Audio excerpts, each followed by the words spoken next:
आर्थिक मोर्चे पर बुरी खबरें लगातार आ रही हैं और सब लोग ये सवाल पूछते हैं कि इस इकोनॉमी की समस्या क्या है। तो जिसको आप लाइफलाइन कहते हैं वो है हिंदुस्तान का बैंकिंग सिस्टम, और उसमें भी सरकारी बैंकिंग सिस्टम जो कि 60% बैंकिंग कारोबार को कंट्रोल करता है। उसमें क्या हुआ है, एक नई चौंकाने वाली खबर ये आई है। मंगलवार को सरकार ने ये बताया कि पिछले 6 महीने में, इस फाइनेंशियल ईयर के अप्रैल से सितंबर के बीच में करीबन 95,000 करोड़ रुपए का फ्रॉड पकड़ा गया है।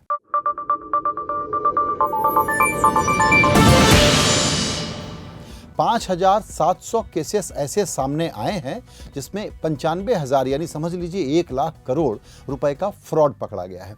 ये एनपीए से अलग है। फ्रॉड में कैसे मामले आए हैं, जैसे कि आपको याद होगा नीरव मोदी का केस था, या अभी जो पीएमसी बैंक है, हालांकि वो कोऑपरेटिव बैंक है, वो इस गिनती में शामिल नहीं है, वो एक अलग घोटाला है।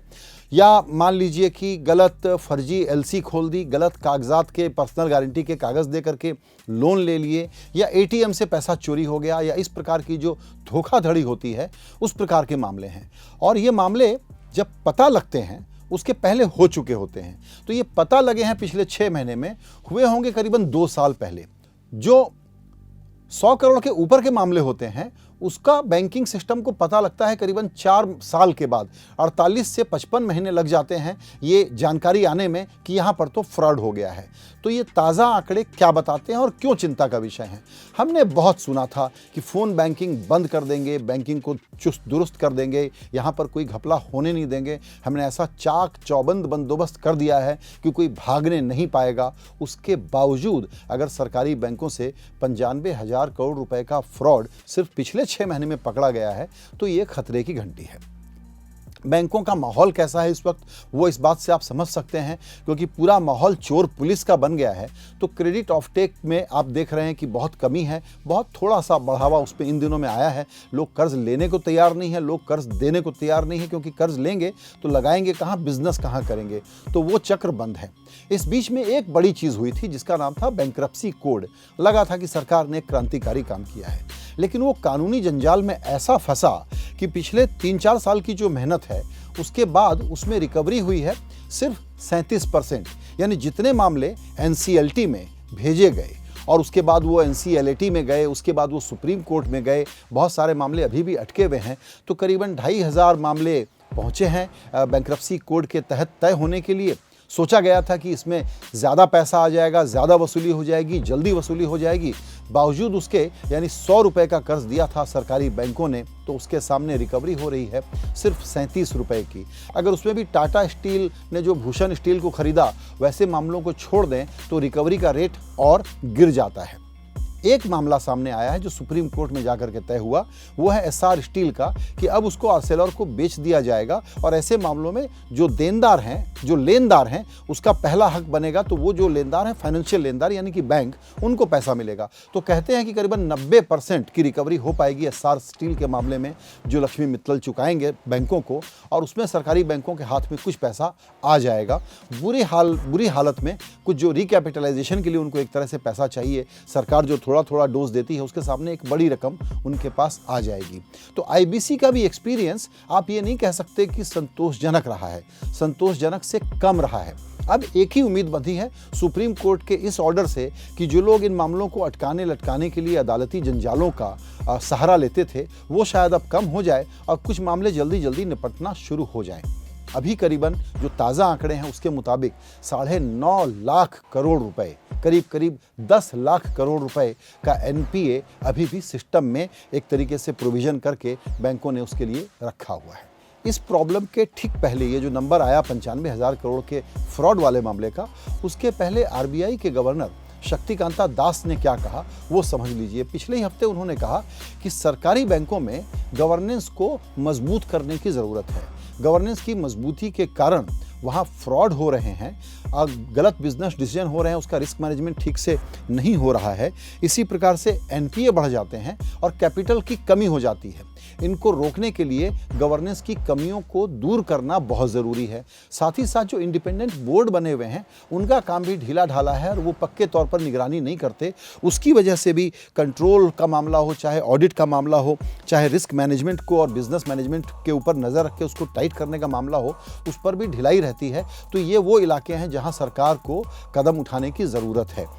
जब ये बात आरबीआई गवर्नर कहते हैं तो ध्यान दीजिएगा कि आरबीआई के गवर्नर बहुत सधी हुई भाषा में बोलते हैं। वो कहते हैं कि कॉर्पोरेट गवर्नेंस को इम्प्रूव करने की ज़रूरत है। मतलब ये कह रहे हैं कि बहुत ख़राब है।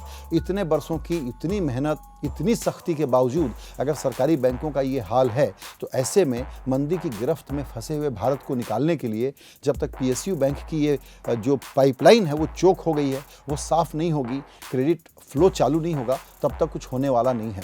हम बात कर रहे थे फ्रॉड की। आपको ये भी जानकर के आश्चर्य होगा कि फ्रॉड के मामले प्राइवेट बैंकों में बहुत कम होते हैं।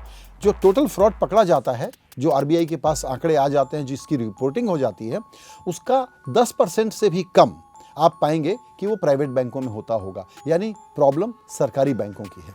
सरकारी बैंकों का मालिक चूंकि सरकार खुद है तो आरबीआई का रेगुलेशन एक जगह जाकर के वहाँ रुक जाता है। वहाँ पर कौन चेयरमैन बने ना बने, बैंक कैसे चले, उसमें डायरेक्टर्स कौन हो, ये सब फैसले दिल्ली की सरकार करती है, केंद्र सरकार करती है। और एक छोटा सा फैक्ट बताता हूँ जो बहुत गंभीर फैक्ट है। वो फैक्ट क्या है?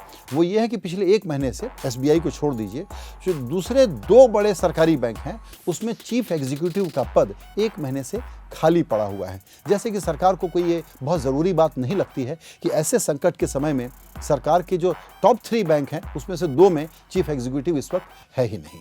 चूँकि बात हम बैंकिंग क्राइसिस की कर रहे हैं, जो कि इकोनॉमी को चलाने के लिए पैसा जो है एक तरह का लुब्रिकेंट है और वो किस तरह से जड़ हो गया है, रुक गया है, उसी का एक अनुमान और आपको हम इस बात से दे देते हैं कि प्राइवेट कंपनियां तो प्राइवेट कंपनियां, सरकार के लेवल पर भी लोगों को पेमेंट नहीं मिल रहा है। यानी आपने काम करवा लिया, कुछ सामान खरीद लिया, कोई कॉन्ट्रैक्ट था, उसका काम हो गया, सरकार के पेमेंट, राज्य सरकारों के भी और केंद्र सरकार के भी 6 महीने, साल भर, 1.5 साल से रुके हुए हैं।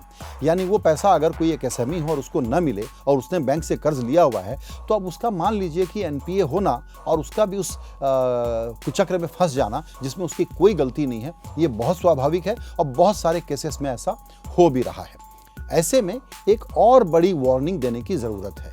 वो ये है कि सरकार कहती है कि देखिए आईबीसी लाने के बाद एनपीए तो थोड़ा कम हो गया है और हम इसको तेज़ी से कम करेंगे क्योंकि अब मामले जल्दी जल्दी तय होना शुरू हो जाएंगे सुप्रीम कोर्ट की रूलिंग के बाद।